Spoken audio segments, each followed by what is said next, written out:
2, 3, 6, 7 ये दोनों लगेज रहेगा मेरा बाहर जाने के लिए। Express from Bhagalpur to Anand Vihar terminal is reported running late by hi guys, welcome back to my new blog. तो कैसे आप सब? आई होप आप लोग भी अच्छे होंगे।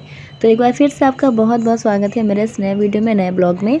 और ये ब्लॉग मेरी उस टाइम की है जब मैं नोएडा अपने घर आ रही थी वापस। जैसा कि आपको पता होगा, अगर आपने मेरी पहले वाली ब्लॉग देखी होगी तो उसमें मैंने बताया था कि मेरी भाभी की डिलीवरी होने वाली थी, इसलिए मैं अभी कानपुर गई हुई थी अपने मायके। और उनका बेबी हो गया है और मैं बुआ भी बन गई और उनका बच्चे का छठियार भी हो गया है बाबू का। अब मैं फ्री हो गई हूँ और अब मैं अपने घर वापस नोएडा आ रही हूँ, क्योंकि मुझे कल का टिकट था मेरा, कल दुबई निकलना था। मेरा टिकट हो रखा है, मेरा और शौर्य का। तो मैं और शौर्य अब दुबई जा रहे हैं, इसलिए मुझे आज यहाँ से निकलना था, क्योंकि कल मुझे फ़्लाइट पकड़नी थी। क्योंकि इंतज़ार बस इसी का था कि जब बेबी हो जाएगा, उसका छठियार हो जाएगा, उसके बाद मैं निकल जाऊँगी। इसलिए मैं यहाँ पे इंडिया में रुकी हुई थी, नहीं तो मेरा प्लान और पहले ही जाने का था। लेकिन बेबी होने वाला था भाभी का, इसलिए मैं रुक गई थी, क्योंकि फिर पता नहीं वहाँ से कब आना होगा। सो फाइनली सारे फंक्शंस हो गए हैं, सब कुछ बढ़िया से हो गया भगवान की कृपा से। और अब हम फ्री हो गए हैं अपना सारा काम वाम निपटा के। नाउ अब छोटा भाई, ये मेरा छोटा भाई है, तो छोटा भाई मुझे अब नोएडा छोड़ रहा है वापस, क्योंकि अकेले मैंने कभी सफ़र नहीं किया है आज तक, तो इसलिए कोई ना कोई साथ में चाहिए मुझे। अब वही देखिए कि अब दुबई जब जा रही हूँ तो अकेले जा रही हूँ, जो आज तक मैंने कभी भी मैंने ट्रैवलिंग अकेले किया नहीं। एक 2 घंटे का रास्ता भी नहीं मैंने तय किया अकेले, और आज मुझे दुबई के लिए अकेले निकलना पड़ रहा है। तो ये भी किस्मत कह सकते हैं। तो बस अब जो भी है भगवान का नाम लेके यहाँ से जाना है अपने हस्बैंड के पास में, हबी के पास में, शौर्य को लेके। तो इसलिए हम लोग नोएडा आ गए हैं। और नोएडा में जैसे ही आएंगे वैसे ही वहाँ पे भैया आ जाएंगे। भैया फिर एयरपोर्ट तक ड्रॉप कर देंगे। उसके बाद से जितना भी होगा, जो भी होगा, मुझे अकेले और ख़ुद से ही जाना करना है, जैसे भी करना है दुबई। सो ब्लॉग में बने रहिए। आज की ब्लॉग मेरी बहुत इंटरेस्टिंग होने वाली है। और शौर्य ना बहुत मिस कर रहा था पीहू पल्लू को, सोनल श्रेया को, अपनी दीदी लोगों को। बीच बीच में वो इतना अजीब तरीके से रो रहा था ना, इतना मतलब याद कर रहा था ट्रेन में, कि मैं खुद इमोशनल हो गई इसका देख के कि किस तरह से ये हो रहा था। मतलब मैं आपको क्या ही बताऊँ, शौर्य बहुत मिस कर रहा था पीहू पल्लू को। तो बस हम लोग थोड़ी देर में नोएडा पहुंचने वाले हैं और वहाँ पे भैया आ जाएंगे। और भैया के साथ साथ हमारे जो जेठ जेठानी जी हैं वो लोग भी आएंगे मिलने के लिए लास्ट टाइम में। सो उन्होंने बोला था, भाभी ने, मेरी जेठानी ने, कि चांदनी जाने के पहले बार मिल लेते हैं। तो भाई टाइम तो बिल्कुल नहीं है हमारे पास में, लेकिन मैं सोच रही हूँ कि जितना भी टाइम है उतने में जितने लोगों से भी हो सकता है हम लोग मिल लें, मतलब मैं मिल लूँ। और लास्ट में एक प्यारा सा एक मेमोरी लेके मैं यहाँ से जाऊँ, इंडिया से बाहर जाऊँ, ताकि ये मेमोरी मुझे हमेशा याद रहे।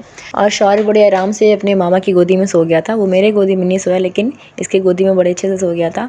और गाइस अब हम बस नोएडा पहुंचने वाले हैं और वहाँ पे जैसा भी रहेगा, जो भी रहेगा, आपको दिखाएंगे।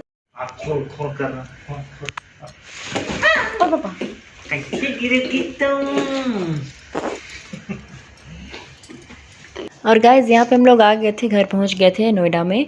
और भाई को बस निकलना था 2-3 घंटे बाद, 4 बजे की उसकी वापस जाने की ट्रेन थी, क्योंकि भाभी की जस्ट डिलीवरी हुई है और ऑपरेशन से हुआ है बेबी, तो उनको अभी टिकट की बहुत ज़रूरत थी।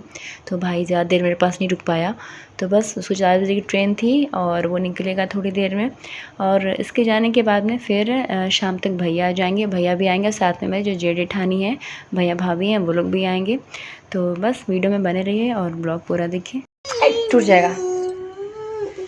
तो और जाने के पहले मैं, भाई और बाबू लोग फ़ोटो क्लिक करवा रहे थे, क्योंकि ये एज अ मेमोरी हमारे साथ हमेशा रहेगी। क्लास चल रहा है, छुट्टी है अभी। छुट्टी है। शौर्या सर्दी हो गया क्या? हाँ सर्दी आया, बोले ना, पता ही नहीं आपको कि आज 4 बजे आना था ना, उठाएं तब से छींकने लगा। फ्लाइट में मत छींक देना, नहीं तो बस। और गाइज़ यहाँ पे रात में आ गए थे मेरे जेठ जेठानी, और भैया तो शाम को ही आ गए थे। तो अभी सुबह खाना पीना चल रहा था और मैं थोड़ा सा किचन में लगी हुई थी। उसके बाद में अब मैंने पैकिंग वैकिंग सारा कुछ करके रखा हुआ है, बस अभी हम लोग का खाना पीना हो रहा है। उसके बाद में भैया भाभी चले जाएंगे और भैया रुकेंगे रात, फिर सुबह में मेरे को भैया एयरपोर्ट ड्रॉप करेंगे। और अभी हम लोग का फ़ोटो शूट हो रहा था, क्योंकि भैया भाभी सब निकल रहे थे, जा रहे थे, रात के 1 बज रहे थे और सुबह में हम लोग को भी निकलना था।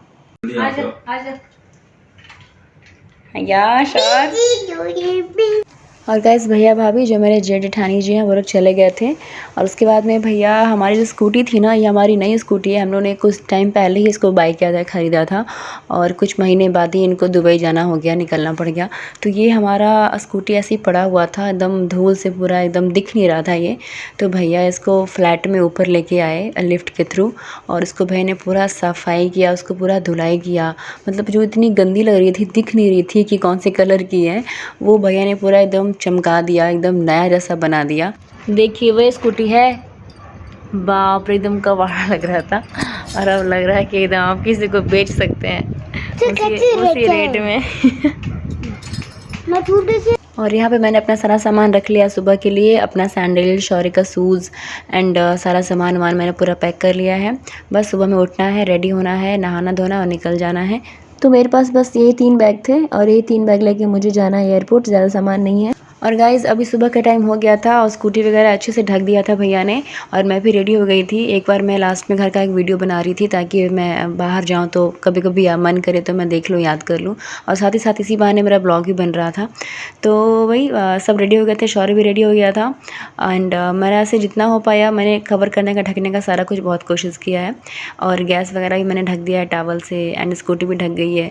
और लास्ट में मैं थोड़ा सा अपना रूम कमरे का वीडियो बना रही थी, ले रही थी ताकि मैं जाऊँ वहाँ तो देखूँ। एक कमरा भी मेरा पूरा सेट है एंड बस इसको लॉक लगा के निकलना है यहाँ से। और जितना भी हो सका मैंने कवर करने की कोशिश किया है और बस थोड़ी देर में यहाँ से निकल जाएंगे, भैया एयरपोर्ट लेके जाएंगे। और इसके आगे की ब्लॉग आपको मेरे नेक्स्ट वीडियो में देखने को मिलेगी कि हम लोग एयरपोर्ट पे गए, वहाँ पे क्या हुआ, कैसे हुआ, फिर कैसे कैसे मैं एरोप्लेन पे बैठी, वो सारा कुछ आपको मेरे नेक्स्ट वीडियो में, नेक्स्ट ब्लॉग में देखने को मिलेगा। तो आई होप आपको मेरे छोटे से ब्लॉग, छोटी सी वीडियो पसंद आई होगी। और अगर वीडियो अच्छी लगी तो please do like and subscribe.